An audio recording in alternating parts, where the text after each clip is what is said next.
Richard Darwood était un homme richissime. Il avait fait fortune en vendant des cigares.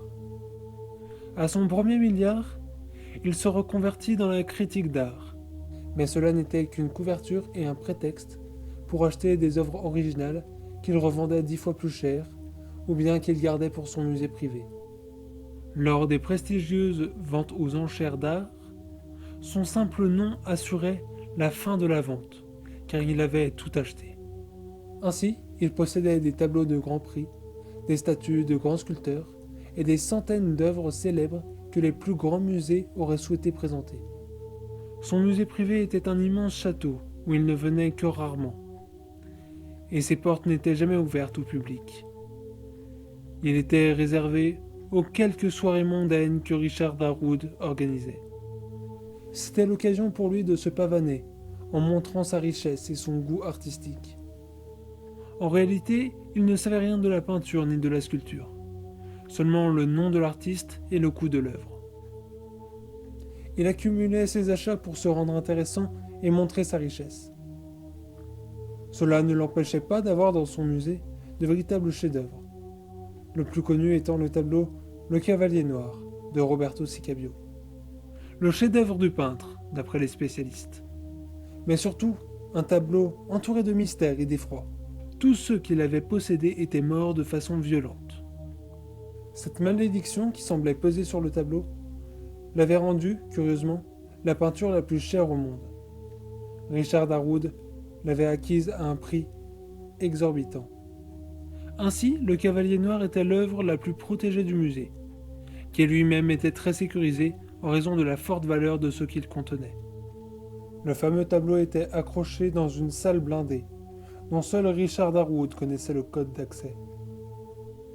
Pas d'autres tableaux dans la pièce.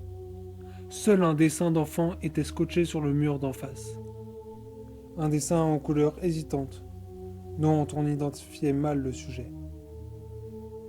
Un étrange personnage obèse, portant un semblant de lunettes, une grosse moustache et ce qui semble être une cravate, surmontant une montagne de papier vert, ou simplement de l'herbe. Cela n'a pas d'importance. Il s'agissait d'un dessin d'un des petits-fils de Richard Darwood, qu'il l'avait lui-même accroché là. Ainsi, le fameux tableau était face à un dessin d'un enfant de moins de 5 ans. Pour Richard Darwood, c'était sa façon de se moquer de Sicabio et de son cavalier noir. Même s'il avait dépensé une fortune pour l'acquérir, il n'aimait pas le tableau. Il l'avait seulement acheté par défi, pour prouver que c'était un homme riche et puissant, et qu'il n'avait pas peur de la malédiction liée au tableau. Un soir, quelques jours après ses 87 ans, il pénétra dans la salle du Cavalier Noir. Il venait rarement le voir, 1 ou 2 fois par an, pas plus. Ce jour-là, étrangement, il avait pensé plusieurs fois au tableau. Plus que cela, il en avait été comme obsédé, poussé par une force irrésistible, surnaturelle. Il était alors monté dans la salle du musée pour le contempler. Il s'assit sur un tabouret devant la toile, qui était de dimension moyenne, et colorée violemment de rouge, de violet et de vert pâle. Pourquoi Sicabio l'avait-il intitulé « Le Cavalier Noir » ? On distinguait bien dans l'amas abstrait des couleurs une forme humaine, mais nullement celle d'un cheval. Alors, pourquoi cavalier ? Et pourquoi noir ? C'était ce que Richard Darwood se demandait, une fois de plus, tassé sur son tabouret. Il restait intrigué malgré lui par la brutalité du tableau, par la violence des formes et des couleurs. Soudain, il eut l'impression que le tableau bougeait. Non pas la toile ou le cadre, mais les couleurs et les formes, comme si elles prenaient vie. Il se raidit et attendit. L'impression se dissipa presque aussitôt. Le tableau retrouva son immobilité et Richard Darwood douta de ses sens. Il guetta encore longtemps le Cavalier Noir, mais celui-ci semblait perdre peu à peu de sa force et de sa violence. Il n'était plus inquiétant. Au contraire, il était presque devenu apaisant, reposant. Il fallait simplement l'avoir dompté, comme Richard Darwood venait de faire. Malgré cela, il n'était pas à l'aise. Il sentait une présence menaçante, une sorte d'entité malfaisante dans la pièce. Il était pourtant seul, et le cavalier noir était désormais vaincu. Il était maintenant sûr et certain. Il se leva de son tabouret et tourna lentement sur lui-même. Il était effectivement seul. Les murs étaient nus, comme d'habitude, à l'exception du dessin de son petit-fils. Richard Darwood se rassit. Il se disait rassuré, mais ce n'était pas le cas. Il pensa à partir. Il s'apprêta à sortir lorsque quelque chose le retint. Le lendemain, quand le système de sécurité déclencha l'ouverture automatique des portes, on découvrit Richard Darwood étendu, mort, devant le cavalier noir. Il gisait sur de nombreux billets de banque et en avait une liasse dans la bouche. Sur le mur d'en face, le dessin d'enfant avait disparu.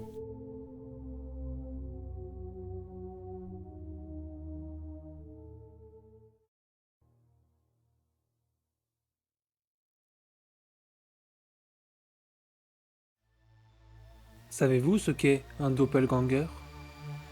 Pour résumer, c'est tout simplement un double, souvent maléfique, d'une personne. En réalité, ils ne sont pas toujours maléfiques. Certains sont même bienveillants. Dans les deux cas, les doppelgangers viennent d'un monde parallèle, alternatif. Ainsi, avoir une conversation avec eux est une expérience très intéressante et enrichissante si le risque est minime.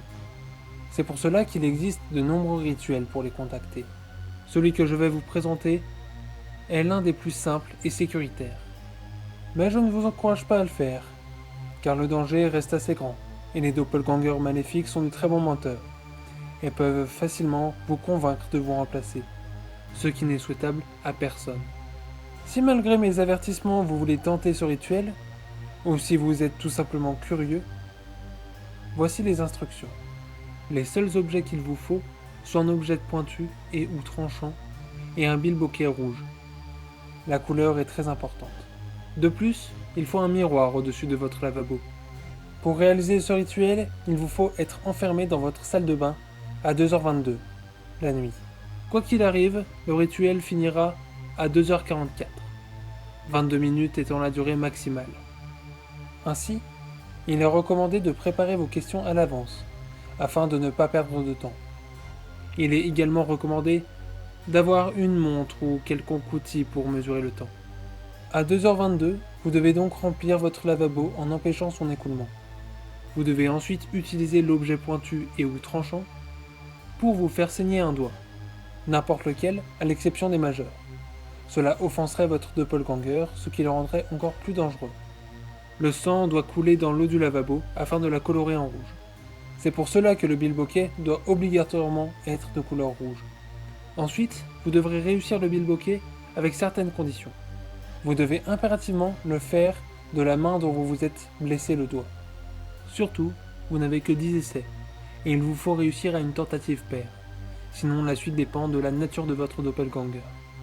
Dans le meilleur des cas, c'est-à-dire s'il est bienveillant, le rituel prendra fin et il n'y aura aucune conséquence. Par contre, si votre doppelganger est malfaisant, vous vous retrouverez à sa place et inversement. Si tel est le cas, vous êtes désormais son doppelganger. Vous pourrez alors faire comme si de rien n'était et vivre dans cet univers alternatif, ou bien réessayer le rituel avec les mêmes conditions, à l'exception de la dernière règle évoquée. Cette fois, vous devez réussir le bilboquet à une tentative impaire. Pour simplifier, gardez cette règle en tête. Le gagnant au duel du bilboquet est le seul à pouvoir autoriser l'échange. Les chiffres pairs sont pour votre monde et les chiffres impairs sont pour le monde alternatif. Si vous avez gagné le duel en étant dans votre monde, vous avez réussi le rituel et le miroir vous maintient en sécurité. Lorsque vous regarderez dedans, la personne que vous verrez ne sera pas votre reflet, mais votre doppelganger. Vous pourrez alors discuter avec lui. Tous les sujets sont abordables.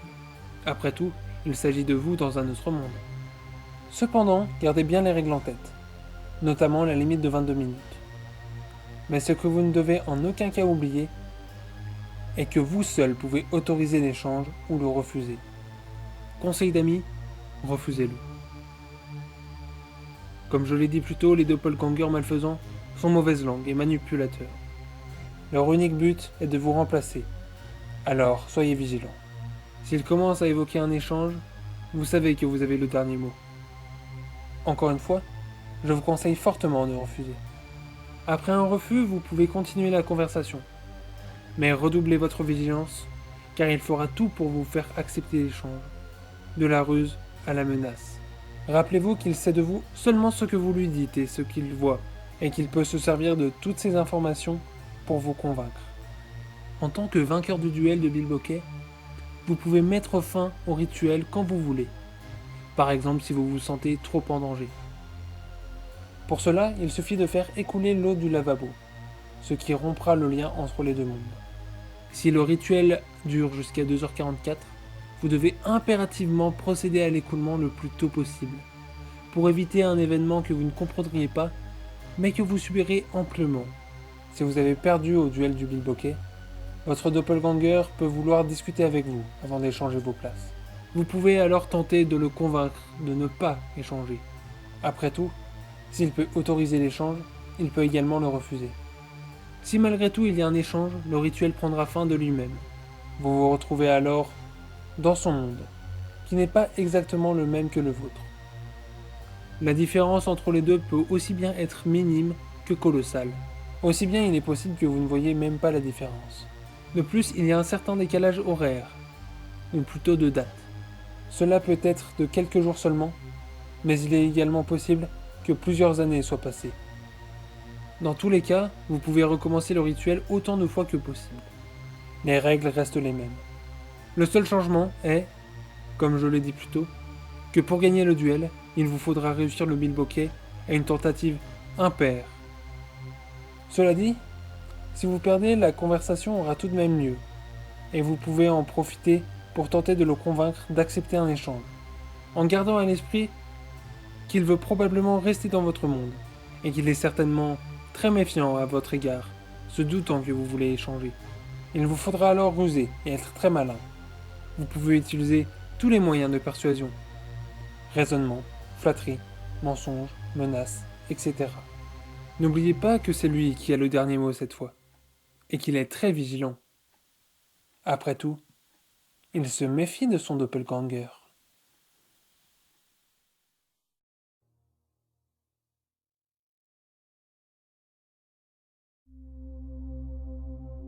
L'une des plus grandes rivalités de marques de jouets est Lego contre Playmobil. De nombreuses marques ont tenté de les imiter, en produisant des jouets similaires, mais ces derniers sont tombés dans l'oubli.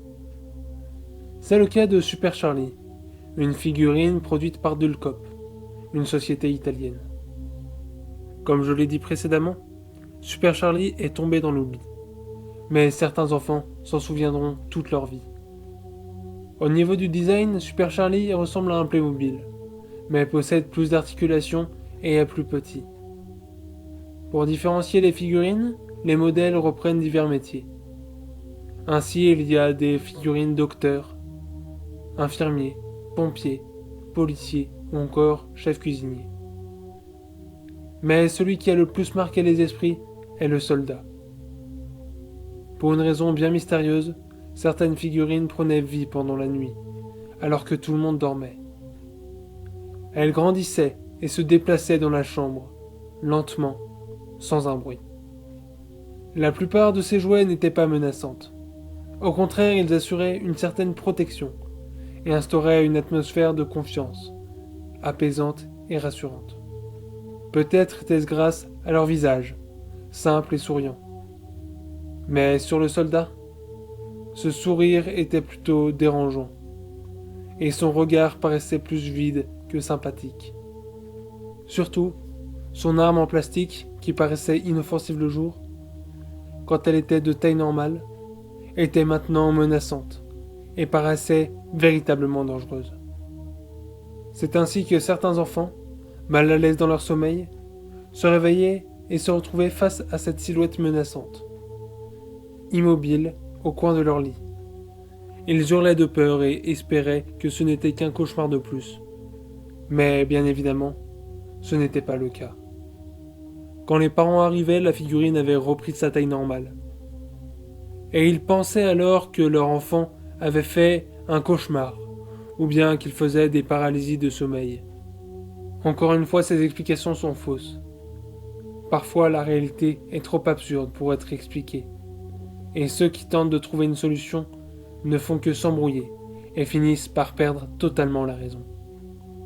Mais revenons à nos moutons. Si la figurine de militaire était menaçante, ce n'était pas une véritable menace, du moins pas pour les humains. Contrairement aux autres Super Charlie, elle passait les nuits immobile. Les autres figurines se déplaçaient lentement, avec une allure fantomatique. Sous leurs allures de jouets sympathiques se cachaient de mauvaises intentions. Leur but reste encore inconnu, mais c'est une certitude. Ces figurines étaient malfaisantes et nuisibles. A l'inverse, le soldat jouait un rôle protecteur pour les enfants. Il les protégeait des autres, qui avaient un comportement calme mais agressif. Si l'enfant était menacé, il n'hésitait pas à se servir de son arme. Le jour, ce n'était qu'un simple jouet, et ne constituait en aucun cas un danger. Mais la nuit, c'était tout autre chose. Il s'était transformé en un véritable fusil, qui pouvait vraiment tirer. Ainsi, certains enfants se réveillaient en voyant un soldat de plastique tirer sur d'autres figurines pour les tuer. Je pense que maintenant vous comprenez le traumatisme de ces enfants. Mais je ne vous ai pas tout dit. Le plus étrange dans cette histoire, et ce qui la rend particulièrement effrayante, est que lorsque le soldat tirait sur les autres figurines, celles-ci saignaient.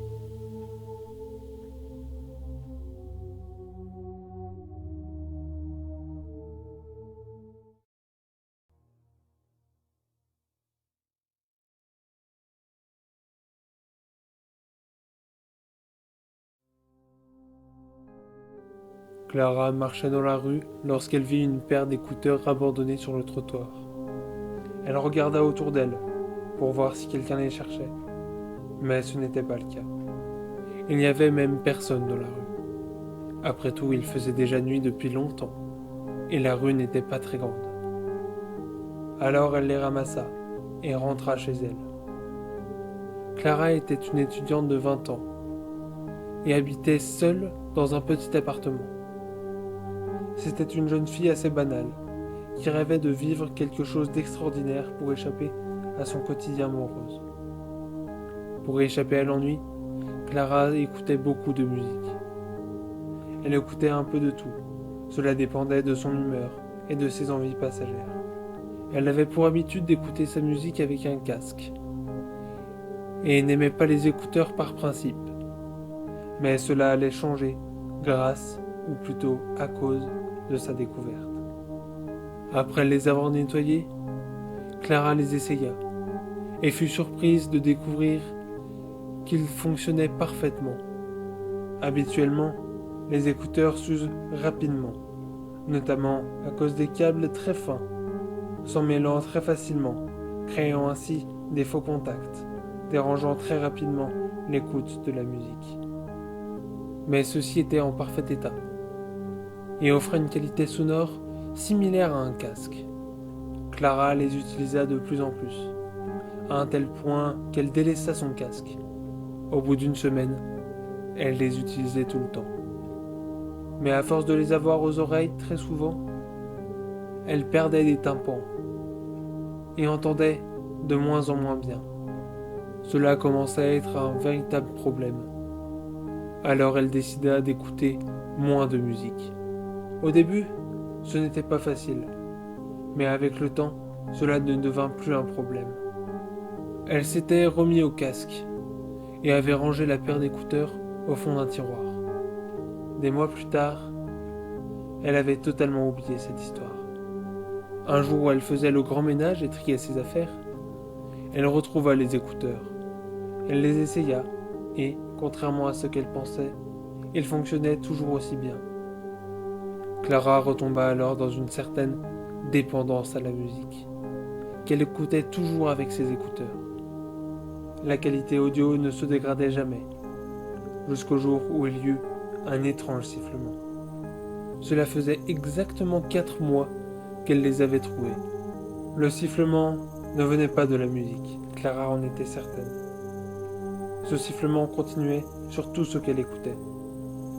Au début, ce n'était pas dérangeant, mais au fur et à mesure, le sifflement était de plus en plus fort, et au bout de quelques jours, il recouvrait totalement la musique. Mais Clara était devenue totalement accro aux écouteurs, et elle les portait presque tout le temps, malgré le sifflement qui était devenu insupportable. Au début, le sifflement semblait électronique, mais plus il était fort, plus il était audible. Il était maintenant similaire à un autre type de sifflement. C'était un sifflement animal. Un sifflement qui n'annonce rien de bon. Un sifflement stressant, insupportable, sans interruption. Un sifflement qui stimule les sens. C'était un sifflement de serpent. Ce sifflement semblait venir de l'intérieur des écouteurs, comme s'il y avait une bestiole qui vivait à l'intérieur des câbles. En réalité, il n'y avait rien de vivant dedans. Un soir où elle rentrait chez elle, Clara sentit quelque chose dans son oreille, quelque chose qui n'était pas les écouteurs. Ce quelque chose était visqueux et froid, et se glissait lentement dans les tympans. Clara s'était immobilisée de terreur, et avait tellement peur qu'elle ne pouvait crier. Elle était dans la même rue où elle avait trouvé ces maudits écouteurs. Elle était seule, et il faisait déjà nuit. Il faisait froid, mais les frissons de Clara étaient dus à ce qui rampait dans son oreille interne. Les sifflements étaient désormais dans sa tête, et résonnaient dans tout son corps. C'était comme si un lombric était rentré dans le conduit auditif de ses oreilles. Mais en réalité, ce n'était pas un lombric, mais une sorte de serpent qui se faisait passer pour des écouteurs.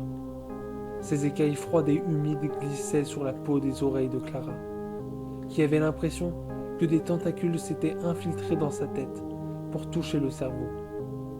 La sensation était très étrange, et Clara éprouvait un profond dégoût. En effet, la créature s'était attaquée au cerveau.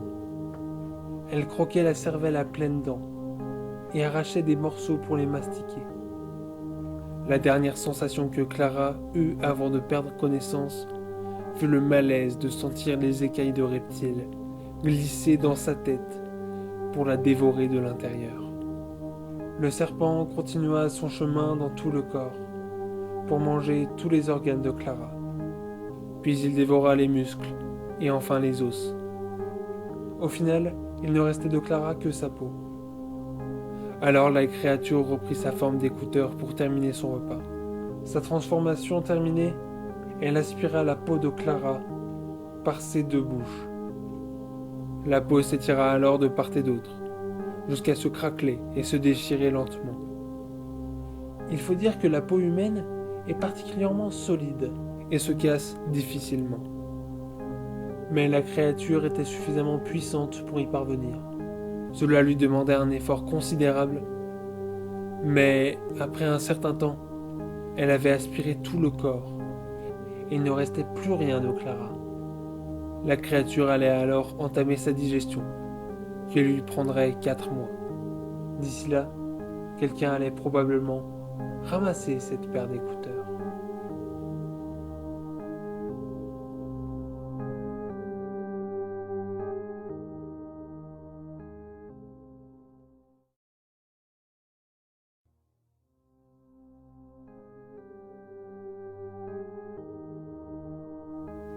Laissez-moi vous poser une question.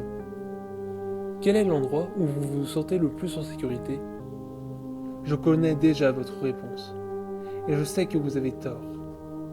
Non, ce n'est pas votre chambre. Vous avez fort probablement une fenêtre. Votre porte ne se ferme pas forcément à clé, et lorsque vous dormez, vous êtes parfaitement vulnérable. De plus, ce n'est pas un endroit stratégique pour se cacher si quelqu'un ou quelque chose vous pourchasse. Non. Le lieu le plus sécuritaire dans une maison ou dans tout autre bâtiment, sont les salles de bain et les toilettes. Vous pouvez fermer à clé. Les fenêtres, s'il y en a, sont opaques, et il y a certainement de quoi se défendre, de manière plus ou moins efficace, je vous l'accorde. De plus, c'est un endroit où vous vous sentez suffisamment à l'aise pour être nu et exposer vos parties intimes. En bref, les toilettes sont un lieu parfaitement sécuritaire. Mais même dans un endroit aussi sécurisé, vous êtes en danger. Et ce, même depuis l'Antiquité. Les Romains craignaient la présence de démons dans les latrines. Mais ce sera peut-être pour une autre fois. Aujourd'hui, je vais vous parler d'un mal plus moderne. Le marché du papier toilette est une véritable industrie, dans laquelle plusieurs marques dominent. Mais comme toutes les industries, il existe des marques plus obscures n'ayant jamais connu le succès. Comme par exemple la société Ugeia. Cette société voulait dominer le marché du papier toilette avec une invention révolutionnaire, du papier ultra nettoyant. Mais une telle invention prenait du temps à être mise au point, surtout par des chercheurs scientifiques sous-payés, travaillant dans des laboratoires primaires, sans beaucoup de moyens financiers et techniques. Ainsi, pour éliminer les impuretés de façon efficace, les chercheurs se penchèrent sur différents acides pour ronger les différentes bactéries. Mais le temps pressait, et les investisseurs demandaient des échantillons.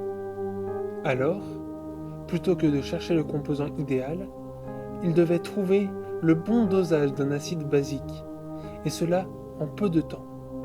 Pour cela, ils durent faire plus d'heures supplémentaires que le nombre d'heures payées. Et ces heures supplémentaires n'étaient pas payées, pour éviter les frais. Malgré ces conditions plus qu'anormales, la solution fut trouvée dans les temps. Les investisseurs, convaincus par les échantillons, annoncèrent une date de sortie très proche, malgré les risques potentiels. Heureusement, la dose d'acide était minime et plutôt inoffensive. Mais il y a eu un couac, sinon je ne vous en parlerai pas. Ce couac se produisit lors de la fabrication en chaîne, suite à un très léger incident causé par un ingénieur distrait, ayant modifié par accident un chiffre très important. Vous l'aurez compris, la dose d'acide avait été largement augmentée, mais il était trop tard. Et de toute façon, corriger cette erreur aurait coûté bien trop cher à Ugeia. Ainsi furent vendus des milliers de rouleaux de papier toilette corrosif, éliminant toutes les impuretés et bien plus.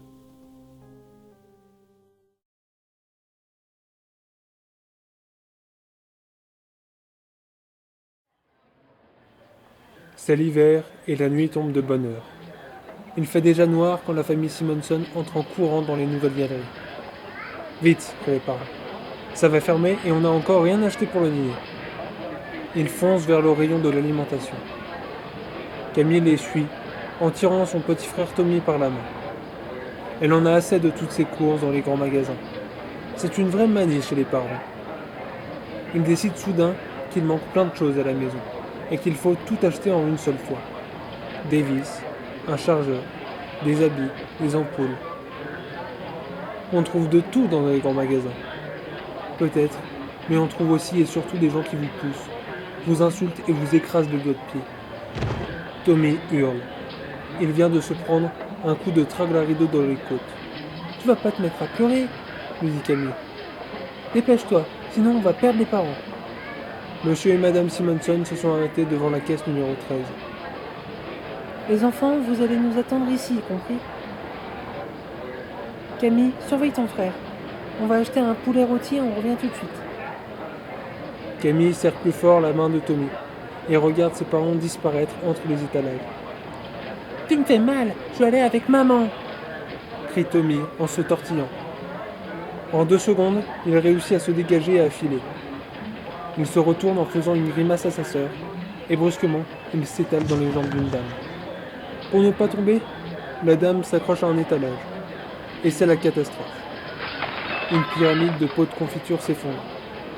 Les paquets de sucre dégringolent et crèvent en faisant un gros nuage blanc. Quel sale gosse! Si c'était le mien, je lui ficherais une de ces claques! On n'a pas idée de le laisser courir comme ça! Tommy est terrorisé par la dame. Il reste immobile, les yeux écarquillés, couverts de sucre et de confiture. Camille attrape sa petite main toute poisseuse.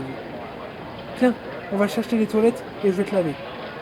Et sans hésiter, elle entraîne son frère vers l'escalator. Les parents n'ont rien vu. Ils font la queue à la rôtisserie. Au bout d'un moment, Monsieur Simonson jette un coup d'œil à sa montre et s'exclame. Merde, 6h30. J'ai promis de repasser au bureau pour prendre un dossier. Tu prends les enfants et on se retrouve à la maison, ok? Il s'en va sans attendre sa réponse. Mais elle n'a pas bien entendu. Elle est en train de regarder les poulets et elle murmure. Ok, tu prends les enfants avec toi et on se retrouve à la maison. Quelques instants après, elle ramasse sa carte bleue et son poulet et elle s'en va à son tour. Elle sort tranquillement du magasin, sans se faire de soucis pour ses enfants, puisqu'elle est sûre qu'ils sont partis avec son mari. Pendant ce temps, Camille et Tommy grimpent les escalators. Ils vont vite, car plus personne ne monte.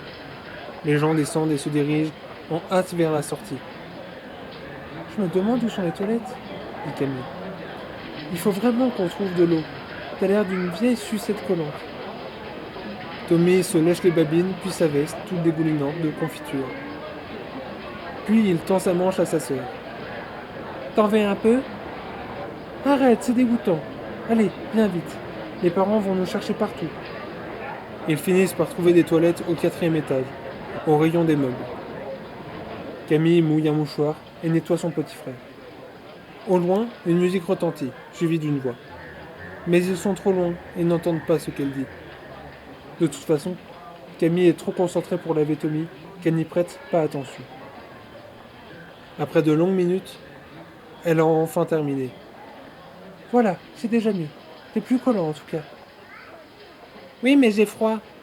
Et j'ai envie de faire pipi en plus. Camille enlève son manteau et, patiemment, elle enveloppe son frère dedans. Puis elle l'emmène faire pipi. Elle est inquiète. Ça fait un moment qu'elles ont quitté le rez-de-chaussée. Les parents vont sûrement la gronder pour être partis sans prévenir. Le rayon des meubles est silencieux. Il n'y a plus de musique. Camille et Tommy courent vers l'escalator. 3e, puis 2e étage. Il n'y a plus personne dans les allées. Camille commence à s'affoler. Vite, voilà le rez-de-chaussée. Vite, le rayon de l'alimentation. Vite, la rôtisserie. Vite, les parents. Mais il n'y a plus de parents. Il n'y a plus personne. Tout est fermé. Tout est désert. Tommy, ils sont partis sans nous attendre. Qu'est-ce qu'on va faire maintenant? J'ai faim. Camille sent son ventre gargouiller. Elle hésite un peu. C'est quand même embêtant de se servir dans les étalages. Si jamais quelqu'un les surprenait. Oh, et puis merde, y a personne. On va manger et après on va se débrouiller pour rentrer tout seul à la maison. Il trouve rapidement de quoi faire un repas, s'installe dans un coin, puis il mange en silence. Camille se dit qu'elle aurait dû prendre son téléphone malgré les ordres de sa mère. Lorsqu'ils ont fini leur repas, ils se précipitent vers les portes automatiques, mais elles sont toutes fermées. Le magasin est bouclé pour la nuit. Eh merde, on va quand même pas rester ici toute la nuit. Elle entend un bâillement. C'est Tommy qui tombe de sommeil. Il s'assoit par terre et commence à s'endormir. Tout d'un coup, Camille se souvient du rayon des meubles. Et elle a une idée géniale. Viens Tommy, on va se reposer un peu. Elle pense. Je vais le coucher, et quand il dormira, je redescendrai toute seule pour chercher la sortie de secours.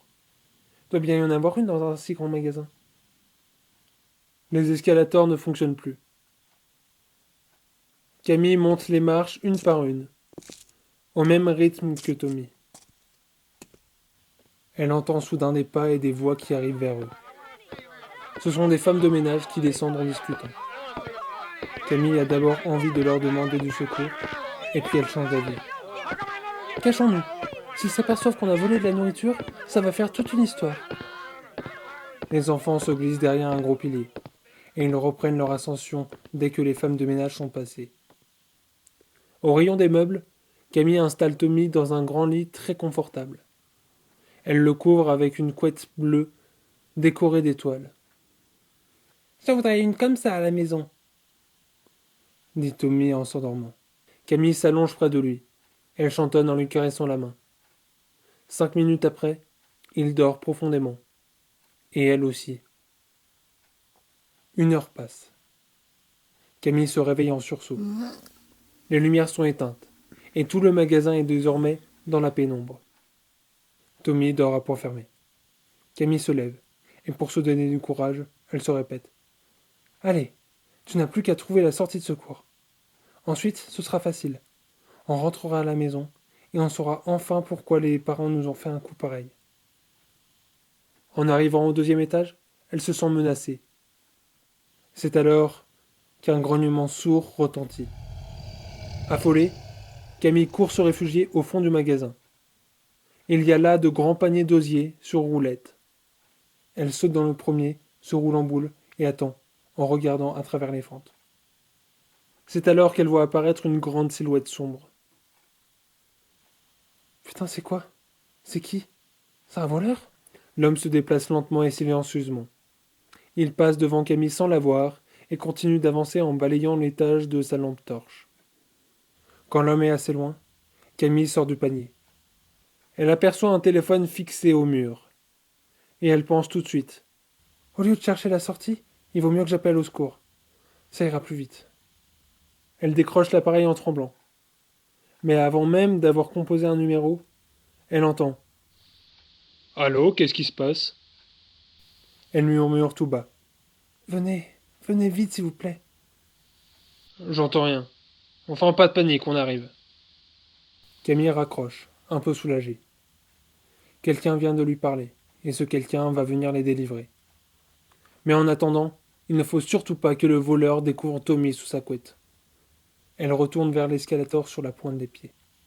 Soudain, au détour d'une allée, elle voit l'homme, immobile. Camille recule dans l'ombre, mais il est trop tard. L'homme s'est retourné, et d'une voix inhumaine, il crie. « Qui est là ?» Camille repart à toute allure en sens inverse. L'homme la poursuit. Elle fait le tour de l'étage et revient à l'escalator. En grimpant les marches 4 à 4, elle arrive, tout essoufflée, à l'étage supérieur. Elle se jette au milieu d'un groupe de mannequins et reste immobile, retenant sa respiration. Par chance, l'homme passe devant les mannequins sans rien remarquer. Il inspecte les cabines d'essayage, un peu plus loin, puis s'éloigne dans le rayon des vêtements pour enfants. Camille se met à 4 pattes pour sortir de sa cachette. Elle atteint l'escalator et, avec 1000 précautions, elle monte lentement vers le rayon des meubles. Elle entend sous l'escalier les pas de l'homme qui continue à la chercher. Elle pense avec angoisse. Quand il verra que je suis plus au 3e étage, il viendra au 4e. S'il nous trouve avec Tommy, ce sera horrible. En passant par le rayon sport, Camille a une idée et attrape une batte de baseball. Ça devrait faire l'affaire au cas où. Tout à coup, un long hurlement retentit dans le magasin. Tommy vient de se réveiller et il crie, affolé de se retrouver tout seul dans un lit inconnu. Camille court à lui. « N'aie pas peur, je suis là, on va bientôt rentrer à la maison. » Elle le prend dans ses bras et le réconforte, sans lâcher la batte de baseball. Maintenant c'est sûr, l'homme a dû les repérer. Il va arriver, mais qu'est-ce qu'il va faire? Camille n'a pas le temps de réfléchir à cette question, car elle entend déjà les pas de l'homme qui approche. « Tommy, il y a un type horrible dans le magasin. Je sais pas qui c'est. Cache-toi, il arrive. Moi, je vais me débrouiller. » Elle pousse Tommy sous le lit de toutes ses forces, et elle crie. « Partez! Je suis armée !» en brandissant la batte de baseball devant elle. Mais une énorme mâchoire s'abat dessus, et brise la batte de baseball comme il s'agissait d'un simple biscuit. Camille est pétrifiée. D'une seule main, il la soulève et la plaque violemment contre le mur. Le sang gicle et son corps rebondit mollement. Tommy, qui voit tout de sa cachette, étouffe en cris. La créature ouvre en grand sa mâchoire. Ses dents font la taille d'un couteau de cuisine et se plantent violemment dans le crâne de Camille. Sa tête est désormais entièrement dans la bouche de la créature. Celle-ci tire violemment sur le corps de Camille et lui arrache la tête en un coup. Du sang jaillit dans tous les sens. À cette vision, Tommy ne peut pas s'empêcher de crier, de hurler. La créature laisse tomber le corps sans vie de sa sœur, qui se fracasse alors contre le sol. Tommy est tétanisé. La créature s'est tournée vers lui et le regarde de ses petits yeux rouges vifs. On dirait un crocodile, avec un corps d'ours, prêt à bondir comme un lion sur sa proie. De sa bouche pendent des bouts de chair et de cervelle, ainsi qu'un filet de bave et de sang. Elle s'approche lentement, puis se baisse pour attraper Tommy. Alors que la créature le porte à sa bouche, Tommy le mord et lui donne un coup de pied. Alors elle le lâche et il tombe par terre. Même s'il a mal, il se relève et court le plus vite possible vers l'escalator. Mais il court trop vite et loupe une marche. Il tombe, se tord la cheville, puis dégringole tout en bas. Dans sa chute, il se fracasse les côtes, se déboîte une épaule, se casse le coccyx et un genou, et se fait retourner un poignet. Lorsqu'il arrive au rez-de-chaussée, il est méconnaissable et ensanglanté. En plus de ses blessures, il a une large entaille au visage et de nombreuses bosses. Il a plusieurs os cassés et il ne peut plus bouger. Heureusement, il entend une sirène qui s'approche et voit une lumière bleue par les vitres du magasin. Ce sont les pompiers qui ont été prévenus par Camille lorsqu'elle a téléphoné. Tommy ferme les yeux et sourit. Ils vont le sauver. Il va revoir ses parents. Il n'est pas mort. Mais lorsque les pompiers sont devant lui et l'éclairent, Tommy les entend. Il va falloir monter. Y a rien ici.